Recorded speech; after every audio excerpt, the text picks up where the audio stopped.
Great stuff, guys. Yeah, we're going to kick things off in just a few seconds. Let everyone finish their Friday morning calls, and we will get straight into the conversation. Now, a couple of updates from me. We are launching UK Homes Network Live. All I can tell you at this stage is that it's going to be the first week of June. It's a free event for UK Homes Network members. It's going to be in Birmingham City Centre. We're currently just waiting on confirmation of the venue, but it's not going to be like any other networking event that you've been to. We've got over 170 people on the waiting list to attend. And we're going to have free drinks, free food, and we're also going to have all our partners represented there, and a chance for you to meet some of the members of UK Homes Network. So if you're joining us and you haven't signed up to UK Homes Network yet, this is your opportunity to.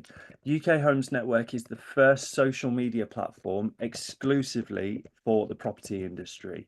So if you want to network with like-minded property professionals, find out what everyone else is doing, how they're overcoming certain situations, whether it's strategies, planning, changes in policy, the renters reform bill, or you just generally want to ask for recommendations or a bit of support, then we have a network of nearly 1,700 people across the country that are highly engaged and desperate to network with you. So I've put the link in the chat. Please do sign up. As I say, it's free to create a profile. And once you're in, you'll be able to network with all those property people across the country. You'll be able to keep up to date with webinars like this. We're trying to host a webinar every single week. We've also got our online networking events. I'll be joined on the 12th of May by Tina Walsh, who is the head of NAPSA, or the founder of NAPSA, and she'll be talking all about due diligence and basically what you should be looking for in a deal sourcer and how you should be marketing your deals so that they are totally compliant, which is going to be really interesting considering there's been a lot of controversy over the last few weeks in the industry. Yeah, Vicky, Tina is quite a legend. I went to watch one of her talks a year ago and she terrified me, even though I'm not involved in deal sourcing at all. But she's a formidable force, and really excited to have her on. But she makes total sense. Absolutely. Yeah, she is so articulate and so knowledgeable about the industry and in terms of how you should be protecting yourself and what you should be doing when you're offering out potential property deals. So we're really fortunate to have her on. So if you want to join that event, that will be on the 12th of May. You can sign up for free via UK Homes Network. All our events are in the events tab. Mark is one of the events partners. Mark had an event last night in Northampton, which is one of my favorite pin events. So you can go along to that. There's also a promo code to attend your first free event. So yeah, lots going on, obviously with the event side. And we have got some more updates coming next week. So really excited to share those with you. Now, I'm going to jump straight in because I don't want to hold back on any time that we've got with Jack, because Jack actually shared some updates with us on last month's UK Homes Network Connect, the online networking event that we host. And it was quite an interesting session to really deep dive in some of the areas that were showing potential for property investment across the UK. So, Jack, how are you doing? I'm very well. I'm very well. I am part enjoying and part struggling in the heat wave this week. My office outside gets very, very hot. So I'm getting through it. And the three young children don't make it much easier. Um, Busy at the moment. Everything's kind of just really positive. I think that that as we're moving into the summer, when kind of your general outlook on kind of the industry and everything, just everyone kind of has a bit more of a spring in their step when the sun comes out. So it's been nice. It's been a nice week. Yeah, I think we started this year with so much optimism. I mean, when I was speaking to people, they were so optimistic about, how they were just going to knuckle down and find opportunities and just really crack on. And I've been speaking to people over the last couple of weeks, and it seems that they've all that optimism, all that excitement, they've really gone hard into the first quarter. And then when, by the time, me included, by the time they reached Easter, they were absolutely shattered. So the fact that the sun's come out, the fact that it's looking summery, everyone's got a smile on their face. It's just that little boost to get us over the line when we're all feeling a bit shattered. So yeah, it's definitely positive. Um, Jack, in terms of your journey and your experience into property and being involved with PMI, it's not a straightforward one. It's you've had challenges, you've had quite an interesting career. So I was just wondering, could you share that a little bit with the audience and tell us, a little bit about your story and how you find yourself sitting with us today? Yeah, absolutely. I mean, so I've been both cursed and blessed with quite an interesting path that I've had to take. So it all kind of started when I came out of university with a like completely useless arts degree, as so many of us did, and I went and took the very first job that would hire me, and it was a an assembly line in a factory. And so I was there for a little bit and then managed to wheedle my way into the office where I kind of fell into marketing. And then whilst I was doing that, it was all right. I was kind of getting along, kind of in that middle management kind of era.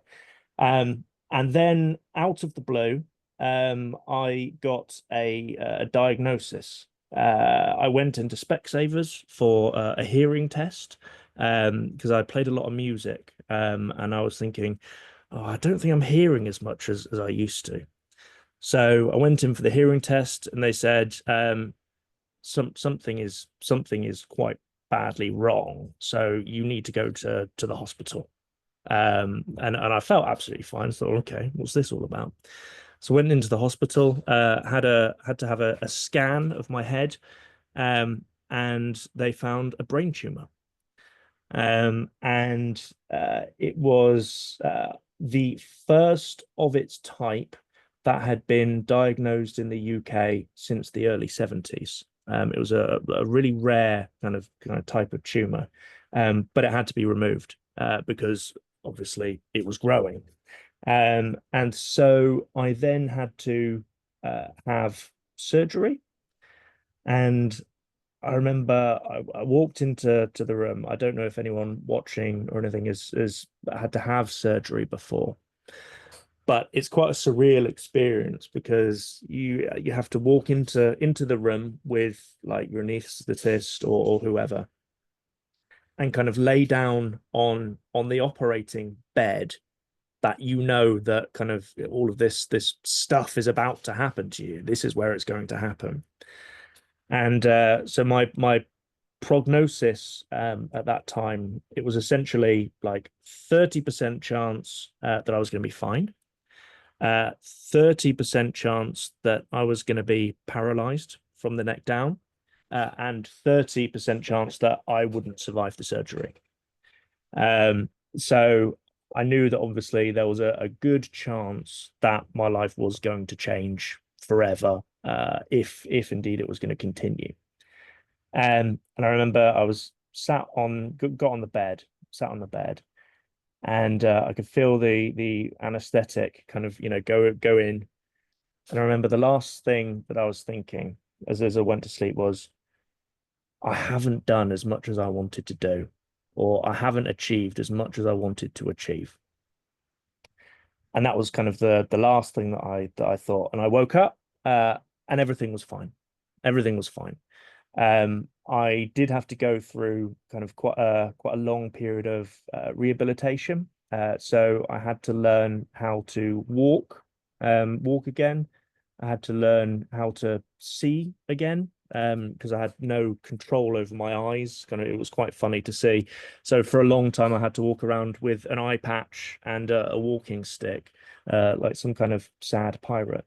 Um, but got through that and everything was fine. And then I thought, okay, my career, I'm not really happy with my career. I want to change something. So I decided at that point, was like, right, I'm in middle management now in an industry that I don't care about manufacturing. It doesn't interest me. So within the next 3 years, or by the time I'm 30, I am going to be a marketing director. That's what I'm going to get to. I'm going to be a marketing director of a company in an industry that I find interesting.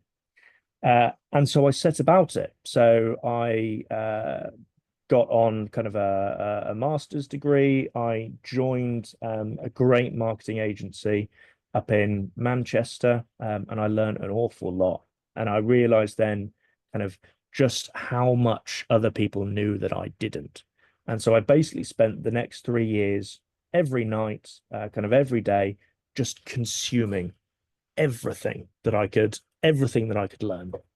And so that led me to a role in one of the big resi operators, because property is something that I find very interesting, because it can be a controversial topic because it matters so much to everybody in different ways. And ultimately, kind of everybody in property, no matter what side of kind of the spectrum that you're on, either institutional investor or kind of, a small-time landlord or a renter, everybody wants the same thing, which is they want to live kind of in a fairly priced, safe home that they can call their own, their castle. Fundamentally, that's what everybody wants. Everyone just has different ways of going about it. And so I joined them and kind of worked my way up to the ranks of marketing director, hit my target. So by the time I was 30, got to that director position. And I mean, I learned an awful lot. So yeah, so much about how the property industry works, and about how institutional investors work, because it really opened my eyes in terms of how many missed opportunities for kind of stable investment and growing a portfolio, how many missed opportunities were being had, even at kind of an organization as kind of prolific as the one that I was at. So for example, a lot of the institutional investors, that they'll buy up properties and they'll refurbish them or they'll add value in some way. But the way that they would go about kind of sourcing these properties, it was always as though they only had half the story. So, the way that kind of a lot of investors work is you'll see a number on a page, say, right, if I buy this, I spend this much on doing it up. This is the rental yield that I can achieve from that. But actually that only tells you so much, because you're missing the context, like the contextual data around those investments. So for example, I mean, like, what's the local demand like? What's the local supply like? What are the local demographics? If you are introducing a unit to an area, well, how saturated is that market? I mean, things like if you're doing HMOs, like the licensing requirements that you might have to do on that. And if you miss them, you'll either get a big hefty fine or kind of, retroactively get the licenses and hope that nobody notices, and these kind of things. And those things are really, really important, because if you're missing, for example, the saturation of a particular type of unit, or actually you're putting a particular type of unit in an area that has the wrong demographic for that unit, then you are going to be sat on empty units. You are going to have invested, people's good efforts, all of this money, all of this time. But because you are missing that one key piece of data, kind of within your sourcing kind of processes, actually the whole thing falls down. Uh, for example, like when you do like rental comps, right? Let's say you're kind of buying a property and you're wanting to rent it out. Let's say it's a city.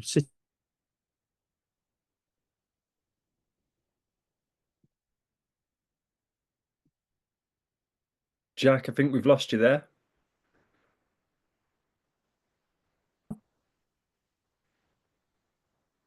Have we got you back?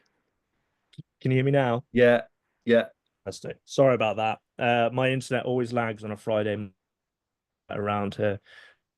I'm trying to get off there before going down the pub, which I do not envy at all.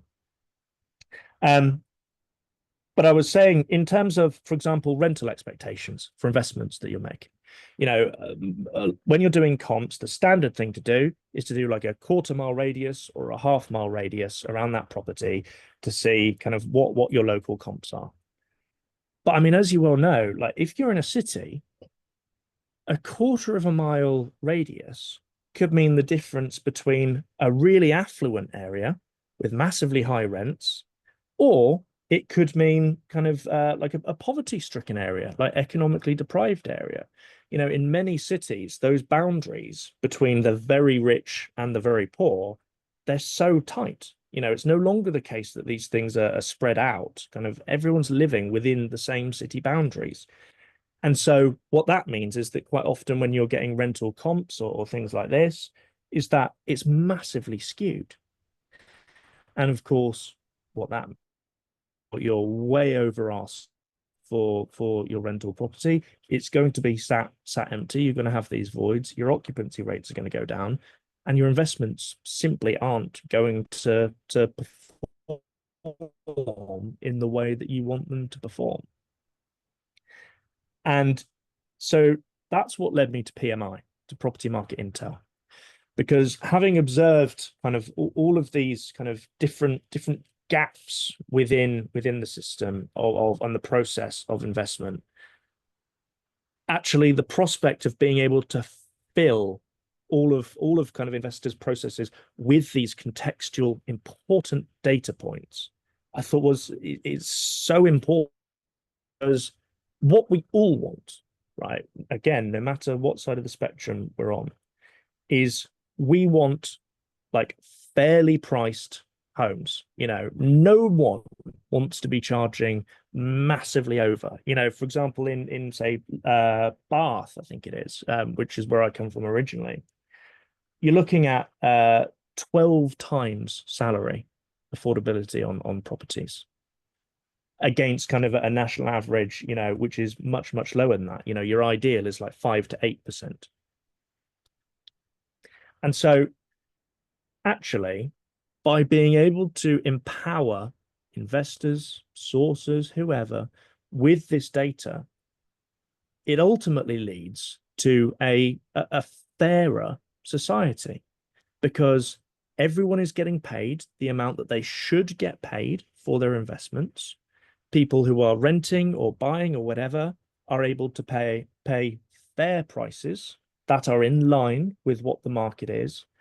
And there is none of this kind of massive fluctuation from region to region. If everyone had access to those data points and everyone could see the full picture, then I think that the housing market would be a fairer and kind of kinder, more equal place. And that's what really interests me about it. So yeah, that's kind of a little bit about my kind of journey and actually how I've ended up at PMI and just what really like genuinely excites me.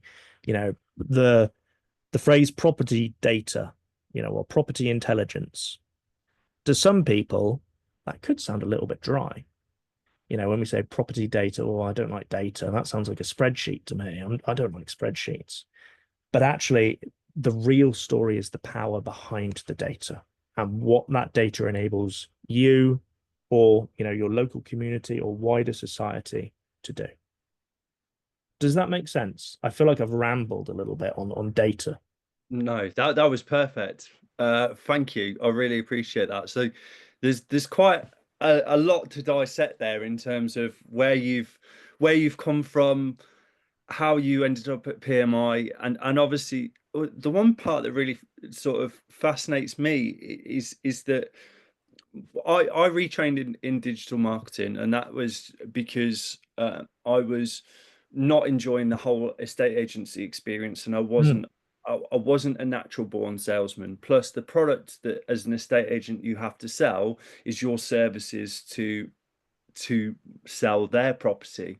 And when you're going into a house and you're basically saying that, you're going to put them on Rightmove, you're going to put them on Zoopla, and this is all your branding, and this is, the photos, the quality of the photos that you take, you're not really distinguishing yourself much from your competitors. So Mhm. it becomes a personality game. And yeah, it's quite difficult to stand out and all the rest of it.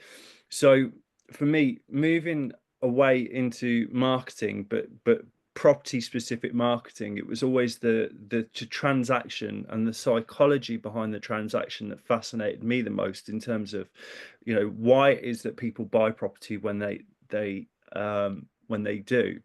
But it's really interesting hearing you, because you're fascinated by the statistics that make up the market, and actually why certain things are priced the way they are, and how the market reacts to um certain pricing, and how there's sort of certain disparities between region, or even within a quarter of a mile. And that's something that I personally found, as an agent, is that some properties were so difficult to value, because you had, you know, some streets were really affluent, but then you might have, round the corner social housing, or you might have an ex-council estate, and that wasn't necessarily down to, those communities work well together and they live together and everyone knew each other, and it wasn't necessarily, sort of a class problem, Mhm. or that there was sort of an us and them mentality.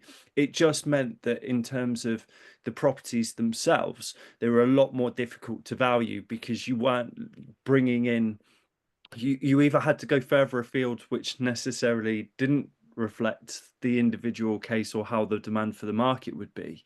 And I found that fascinating. So, in terms of what you found, and your experience working with PMI, with a situation like that, what's the kind of data points that you would be looking at? What's the data that is really sort of standing out to you, that maybe not everyone is looking at, or should be looking at? Yeah. So I think on that one, so that in that case, that's a really interesting example, right? Because you have within communities, you have kind of like micro communities. Okay, so in that case, you might have on one half of the road, you might have kind of very like well-off, affluent kind of demographic, and on the other half of the road, you might have kind of a situation which is miles apart from that.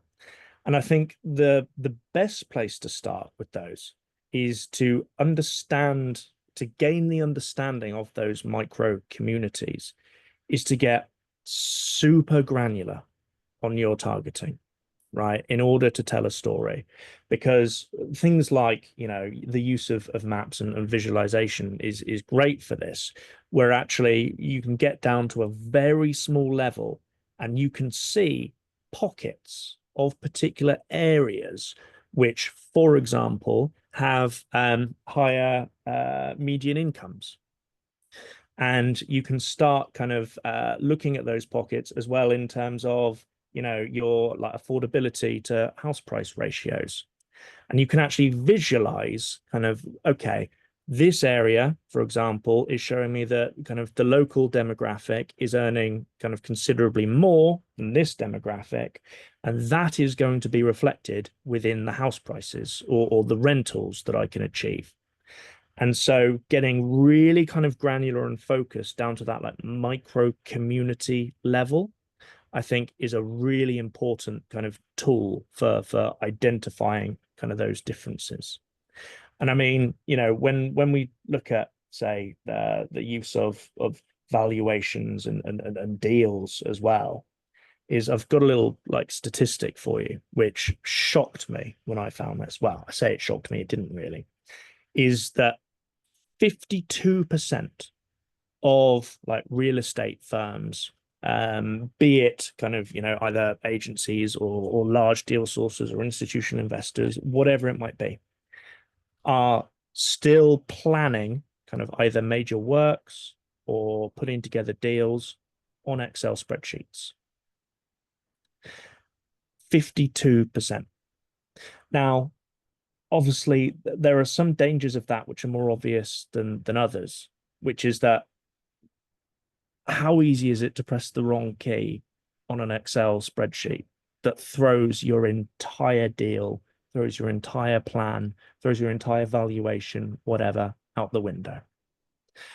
And also within those spreadsheets, coming back to that example there, where you're talking about the valuation of those two very different kind of demographics, is that it very quickly becomes decontextualized and like dehumanized because you're looking at a spreadsheet. You're looking at numbers within a cell. But actually, the way to approach data is in such a way where, for example, when I talk about like the heat maps, for example, in such a way that actually it keeps it very contextual. It keeps it very kind of human based. It keeps it kind of very, right, this side of the road is this much, this side of the road is this much. And I can see those communities. And so that is going to affect my valuation in X way. Does that make sense? Yeah. In terms of kind of just making sure that obviously the data isn't the interesting bit, it's the stories behind the data that actually kind of should lead our decisions. Yeah, and I guess that's why I like the interface of PMI without sort of doing too much of an upsell of it, is that with each data point, you can actually see the property that you're referring to. There's an image there of the property, so it actually gives you a little bit more context, while you're looking at this stuff. And if you are doing stuff on an Excel spreadsheet, those numbers don't really come alive unless you're looking at, a house in front of you. It might have a bay window on the front, or a double fronted bay window, which is a lot more desirable for that street. Therefore, it does alter the figures ever so slightly. So when you're able to contextualize it by actually seeing what it is you're looking at with the data, then there's a sort of vast difference. Absolutely. And I mean, I think back to how in one of my previous organizations is how we undertook like the comps process. Right. So we were managing at the time, I don't know, but I think it was about 2,500 units, something like that, spread across the country. And the way that we did comps on a 6 monthly basis is we would go on Rightmove, we would go on Spare Room, and we would scour through the listings that had been up there for a certain period of time. We would then put links in an Excel spreadsheet. We would reference the pricing of each one, as well as, for example, adding on blanket amounts for certain features. Let's say, oh, it's 50 quid extra if you've got a bathroom downstairs and upstairs, for example. And so you would do that over kind of, 2,500 units in order to do decent comps. Let's say you took from 10 to 15 different properties for each of the properties that you wanted to get the comps from. So you would end up with an Excel spreadsheet, tens of thousands of lines long, just full of kind of comps numbers. A lot of them were just kind of, finger in the air, like 50 quid here, 50 quid there. And it would take weeks. It would take weeks to do it. And instead, I think kind of I said this on like my promotional post for this, is that the industry is at a real kind of technological crossroads kind of at this point. Because now, for example, like using property market intel, it's like you can run those comps for very, very specific requirements, and they will be obviously based on live data. And you can have that done in minutes. You can have it done in minutes and to a level of accuracy that we were never able to achieve. Mm. When I mentioned, for example, doing your comps based on a quarter of a mile radius within a city centre, that could lead to rents being hundreds and hundreds of pounds off the mark. Which occasionally it did. So kind of, getting rid of all of those and kind of looking at the technological crossroads where we can actually now start to choose to do things in a much more intelligent kind of and easier way. Um, and I mean, it doesn't kind of stop here.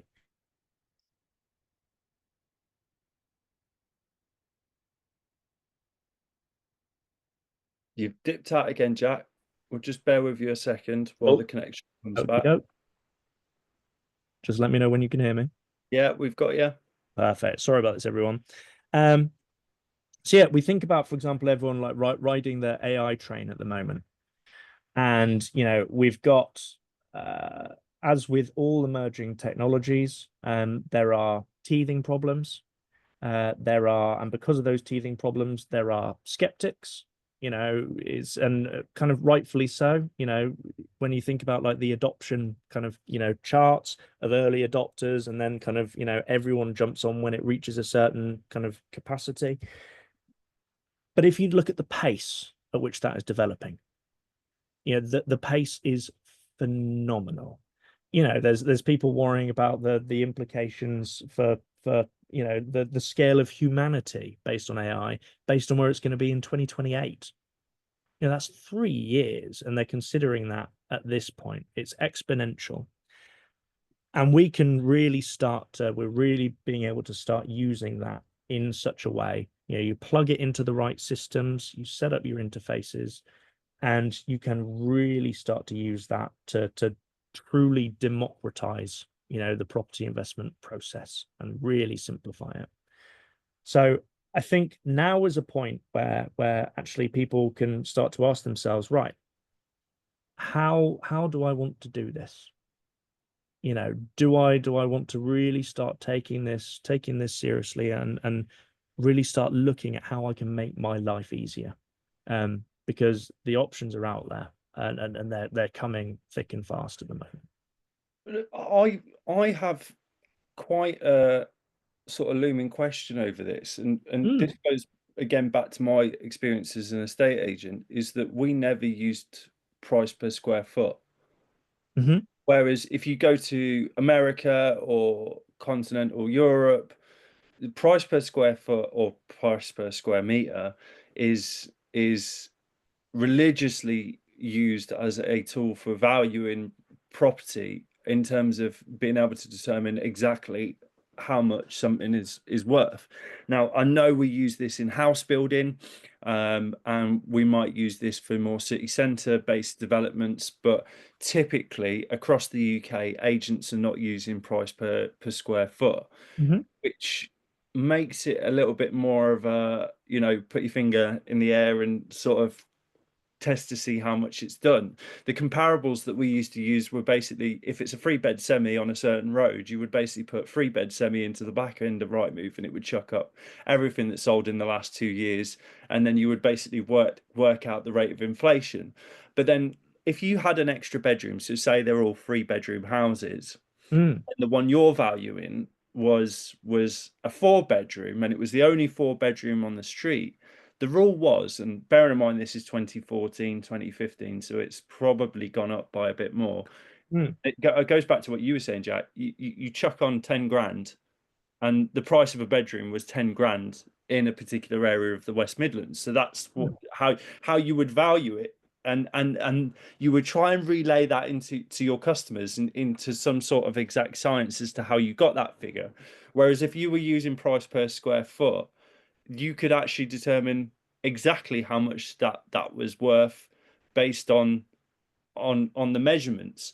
And Yeah, I think that there are pros and cons of both approach. I think yeah, because um, when you price something purely by square foot, and nothing else, if you were to do that, yeah, then you, again, kind of using that word of context, you lose all of the context.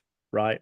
Let's say, I don't know, just picking a random number out the air. If I have like a 1,000 square foot kind of property versus 1,000 square foot warehouse versus like 1,000 square foot property that has, you know, a jacuzzi, it has a walk-in rainforest shower, it has top of the range kitchen units, etc. We can't price those things the same. So there has to be a certain amount of kind of subjectivity to it. But I think you're absolutely right in that that level of like subjectivity is too much kind of finger in the air. Yeah. And I mean, I think that like that leads really nicely onto a point that I wanted to talk about, which was that we get kind of bombarded kind of in the property industry by like mainstream like media sources and things saying, right, house prices are up. You know, house prices are up by X%. You know, things are looking okay because the house prices are up. And I just wanted to kind of like tie that in a little bit to what we're talking about here, because looking behind that data, actually, the story might not be quite so simple as that. When people are talking about house prices going up, they're taking the sources from, say, the Rightmove's house price index or things like this. And what that is basing prices on is asking prices. It's not basing it necessarily. So those big headlines, those are not basing it off of sold prices. And what we're finding, and we're looking into this data at the moment, but I mean some headline figures that we've found kind of so far is like where you look at areas like Sunderland, for example. Sunderland's a really good example of this. When you look at the asking prices compared to the average sold prices within the area, there can be up to a 30%. 30% is a huge number. So this is people who are dropping their prices by up to 30% in order to get the house sold. You know, areas, for example, London, were at 13%. And again, kind of we're going through all of the data at the moment, but the kind of indication that we're getting so far, and I'll provide an update to this on UK Homes Network, but so far it's looking like there is a national average of overpriced houses versus what they're actually selling for of 17%. 17%. So like that those are massive drops, and particularly when you're kind of looking to invest in properties and all the rest of it, it's so important to actually look at those sold prices rather than the headlines of the asking prices. And so like things to look out for, right? Some tips to look out for is when you're looking to see whether something is massively overpriced or not, and where the opportunities might be. Because actually, if you're an investor, this could, you know, this gives you lots of opportunity, lots of room for negotiation. You're looking for things like EPC ratings. Obviously, you know, we've got the legislation coming in, the C rating coming soon. The amount of D rated and below properties going up for sale is rising, And if you have kind of the funds, the capacity, the ability to bring that potential up, then those can be really good kind of properties to negotiate on. Things like looking at, again, I said the average price to local earnings. You know, you're looking at 5 to 8 times is ideal, but some areas is up to 13%. Areas like Bath, Oxford, Cambridge, places like this. Time on market, classic, tried and true. You know, if it has been on the market, say for more than say 25 days, if it is, for example, it has been taken off the market and it's been reintroduced, but now at a reduced price, jump on those, because you can negotiate those a lot further down at this stage than you might believe you can. So I think there are some really good opportunities out there. I think is just kind of a general kind of warning is don't necessarily be sucked in by those big headlines, because quite often they can be a bit misleading. and actually to dig into those data patterns yourself to get a true kind of determination of what's going on in the market. Yeah, Which of course totally. you can do with property market intel. That's my only upsell for the session. And that was a very well done plug. Very well done. Mark said that he had a viewing last week, and an agent said that as many as 73% of prices are dictated by the vendor, not the agent. And I totally believe that, Yeah. because you don't want to lose the listing. So you will basically have the you will have to negotiate with the vendor just to get the price so that you can put it on the market. And I guess that really does make that disparity even more obvious between what houses actually sell for and what they're listed on the open market for. And I guess without PMI, you can't really sort of delve into the price reductions that are made. You know what the sort of psychology of the vendor is based on the data points that you've just got on Rightmove. You kind of need to have Yeah. that back end to give you the advantage to see exactly what they've done. And most agents, I don't. We used to operate on a 12-week contract, but I know that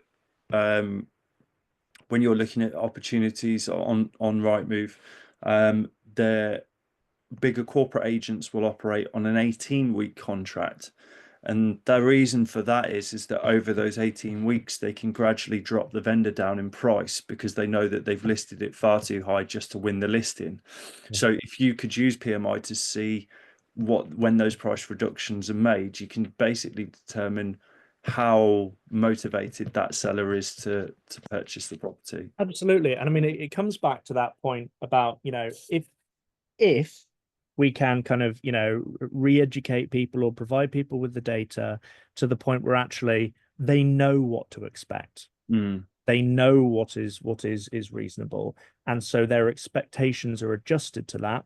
Then actually, we're talking about like the velocity of the market kind of improves from there. We've got less potentially empty homes kind of sitting there if there's no chain or whatever. And actually kind of it feeds into the idea of making kind of the industry actually work a bit better for everyone. definitely. So Jack, in terms of PM property market intel itself, Hmm. I know you're coming back with us next month to give us a bit more into a deep dive into the actual platform, because I know you've got some really exciting updates coming with that stuff that's going to actually really change how we find opportunities and how we digest that information, those data points. I won't steal your thunder or give too much away at this stage, because that's going to be a whole separate webinar and it's going to be incredible. But just in the first instance, how is sort of PMI helping customers? Could you give it a bit more of an explanation to some of the data points that are available, Yeah, and how absolutely. that's supporting your customer? Absolutely. So I guess a good place to start is in terms of research. And within research, so just to put this in context, so our system, we process about 50 million data points every day. We have got, I mean, the system sitting behind it is billions of rows of data that we've got, and it's live updates. And so when we talk about research, for example, we can go all the way from kind of, national research in terms of just a broad picture of what's going on. If you find that helpful, I don't think you particularly would do. But I mean, then going down to, for example, the postcode level, where we can look at things like, right, what has been the average asking price for this particular kind of property? What are the demographics available? How long are things sitting on the market there? And tons, crime rates, kind of average income rates. So you can build a really good, solid picture of an area, and we can take that further down to kind of all the way down to street level.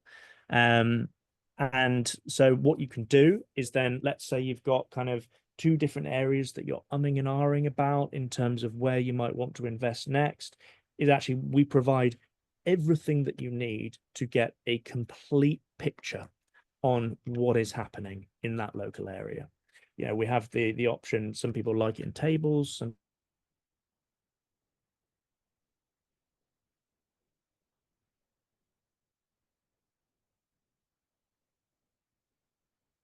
the next stage on from that is to say, okay, how do I actually find these properties? So I think my internet connection is unstable, so I might drop off again in a second, but I will be back. But when we look at sourcing, for example, the tools that you have on, say, Rightmove, for example, are pretty kind of rudimentary. You might want very, very specific things. You might need to know, for example, if a property already has HMO license, if it's in an Article 4 area, for example. You might need to buy a property that is within X miles from the nearest university or hospital. You might want to, for example, using the AI filters that we've got in there, is find opportunities for value add activities. So you might only be interested in those properties in this particular area, which are, say, in need of renovation. I mean, we have tons and tons of filters, so you can get so specific. And within kind of the click of a few buttons, rather than scouring through kind of the portals and seeing what's out there that way, you can have all of this information in 30 seconds. And then from there, you can kind of manage the pipeline that you've got in terms of your opportunities. We've got kind of our like timeline in terms of sourcing. And then just to add on this, so you're going to have to tell me to stop at some point because I could talk about this all day. But I mean, we have got all of the planning data.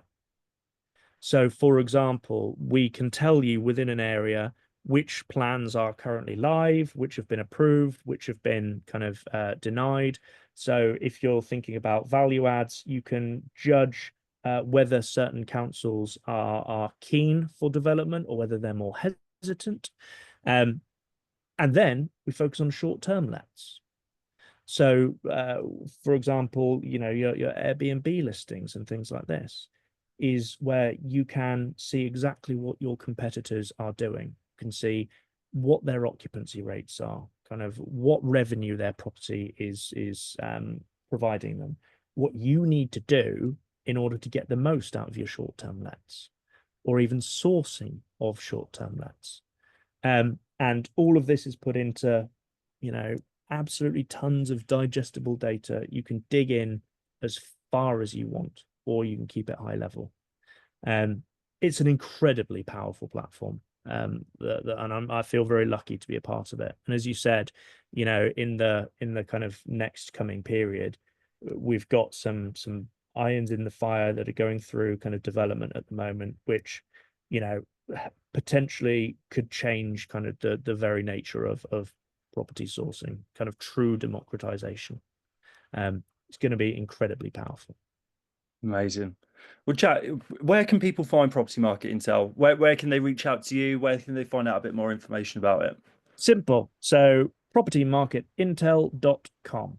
And from there, you've got all of the information on there. We've got a 7-day free trial. So if you want to jump in and give it a go, see if it's for you, then cancel at any time within that 7 days. But obviously don't do that because we're priced incredibly competitively. But another way that you can find us, of course, is through UK Homes Network. So I'm frequently on there. You can drop me kind of any questions that you want. I'm always happy to talk data with people or whatever. Also, there will be kind of, for new people that aren't yet members of UK Homes Network, you join Property Market Intel and you get a 69% discount off the top package on UK Homes Network. So kind of it's a win-win situation for absolutely everyone involved. Absolutely. Well, Jack, thank you so much for today. I really appreciate it. We've hit so many points there, and you've given so much value to our audience. I really appreciate your time today. Obviously, you'll be back with us next month, so that's really exciting, where we can actually delve into a little bit more of what Property Market Intel does, the new features that you are bringing out, which I have to say are incredibly exciting, and also we'll be sort of working with some UK Homes Network members to show them how they can find sites through Property Market Intel. So that's amazing. Jack, thank you so much. I really appreciate your time. Guys, I hope you've enjoyed today. If you need to watch the recording, you can do that as a premium member in the events in the videos tab. And please do keep an eye on the events tab for when Jack will be back with a full demonstration of Property Market Intel. So looking forward to that. Jack, Fantastic. thank you so much. Really appreciate it. I hope everyone has a lovely weekend, and we will catch you next week. Fantastic. Well, thank you so much for having me, and have a great day, everyone. You're very welcome. Cheers. Bye bye. Bye now. Bye bye.